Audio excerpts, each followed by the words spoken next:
relax. Let's kick things off with the 5 biggest question marks this postseason. Number 5. Is there any real threat to the Cavaliers out east, Mr. Windhorst? Real is in quotation marks. Well, I love this because this is exactly what we've been talking about off camera for the last 45 minutes. Listen, I am going to bet on LeBron James, okay? Yeah, the Cavs don't look great, okay? It looks like they're vulnerable. If I were the Raptors, who I really think are a team that could give them problems in the next round, should they both advance? If I were the Wizards, if I were the Celtics, I'd be saying, I smell vulnerability. But LeBron knows what he's doing in the playoffs. He's won 18 consecutive series in the Eastern Conference alone, and that means he knows what he's got to do. He's also very difficult. I don't care who's on his team to beat him 4 out of 7. Yeah, just ask the Warriors. I just don't see anybody beating LeBron James in the Eastern Conference 4 out of 7 times. Now, there's going to be some teams that challenge him, being Boston, Washington, and Toronto. Toronto is Toronto be a challenge. Toronto can possibly be a challenge. But I just don't know if they are ready to dethrone the king. All right, everybody betting the safe money for now. Although there's a possibility there, which we weren't really being able to say the past couple of years. Biggest question mark, number 4. Tracy, will the Clippers, clip again this season? Well, I think they have a winnable matchup in the first round against Utah. I think with their lack of playoff experience, being Utah guys, I think Clippers will get by these guys. But then they're going to have to face Golden State, right, which, this high-power offense, you add KD to the mix. It's a bad time to face Golden State. And by the way, the Blazers, we have to at least say, or possibly there could be a big upset. But let's say there isn't. Do you agree with Tracy? I'm going to be Mr. Positive tonight. I've decided. I think the Clippers have a great chance to surprise some people. I think they have played great the last few weeks. Chris Paul has looked fantastic coming back off of injury. Remember, in November, this team was the best team in the NBA. Their defense played well. They worked very hard over the last few weeks to get home court advantage on Utah, which I thought was very important. They've won 18 out of 20, their last 20 against the Jazz. I think they're in position, even though I think that series will be tough.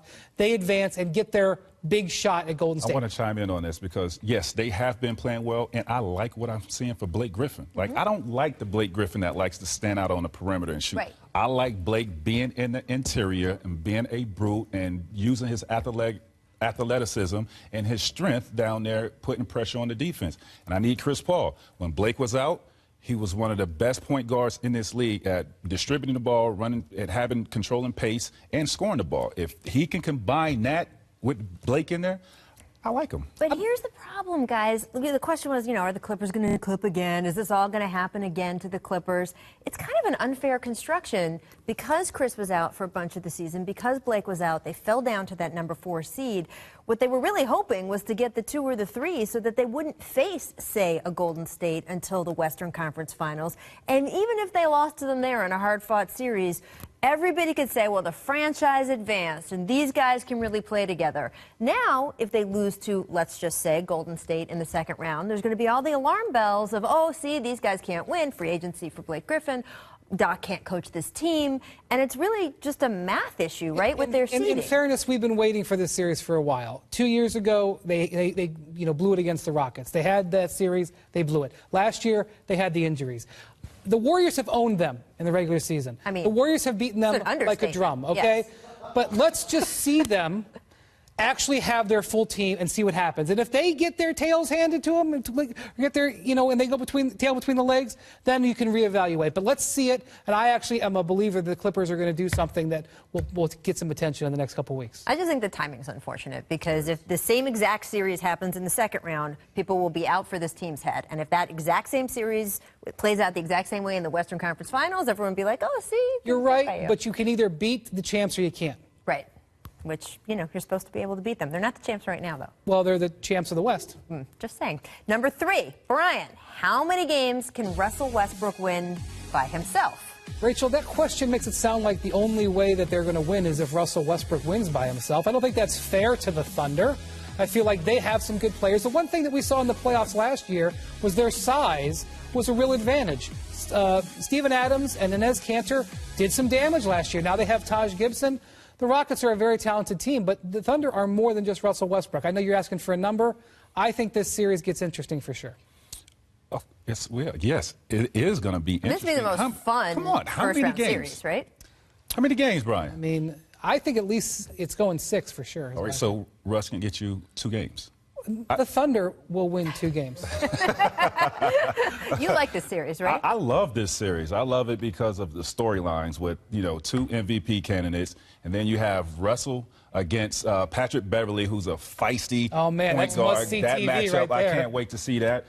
Yes, I think this will be a 6-game series, and I think the Rockets will pull this out with their firepower and James Harden surrounded with these shooters. I just don't know if Oklahoma City will have enough to withstand what these guys. You pointed out that they they played really close in the regular season. they did. It was, 3 games decided by 3 points. Now, whether they can sustain that in the playoffs, we'll see. Yeah, we're going to have Billy Donovan on later in the show. We will certainly ask him questions about that. All right, next question. Will the Cavaliers regret giving up the #1 seed? I actually think that they will because their path through the East is going to be harder. Brian, you disagree with me completely. What did they do last year, Rachel? I know. They do not care.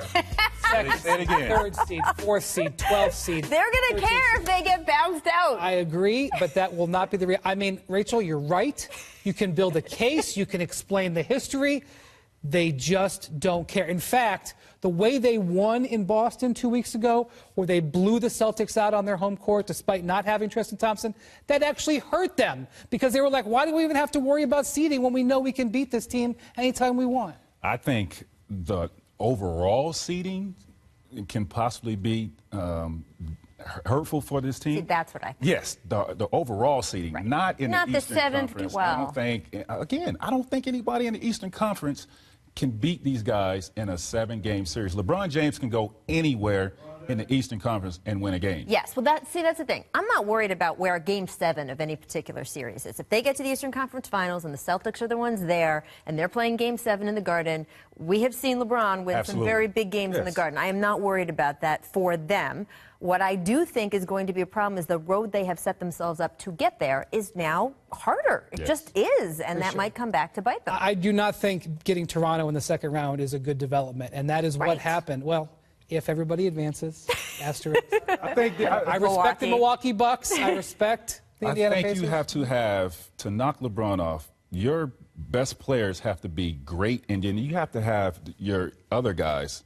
Shaq calls them the others. The others? Yeah, they have to play extremely well, and I don't know if they're ready to challenge this team for a 7-game series. To Yeah, knock them off. yeah, it's going to be very interesting. The Eastern Conference will be very interesting this year. But of course, the biggest #1 question for the playoffs: what version of Kevin Durant will we see? And this could really influence all other 15 teams in the playoffs here, because if he is on fire, I mean, Tracy, Well, how unbeatable do they feel? I tell you what, if I see the KD that I saw before he injured himself, then the league's in trouble, because these guys with Steph playing at an MVP level, with KD being out and him finding his rhythm, Klay Thompson, Draymond, and these guys playing great, efficient basketball, great on the defensive end, and you adding KD to that mix, and he's going back to the efficient guy he was before he got injured, the league is in trouble.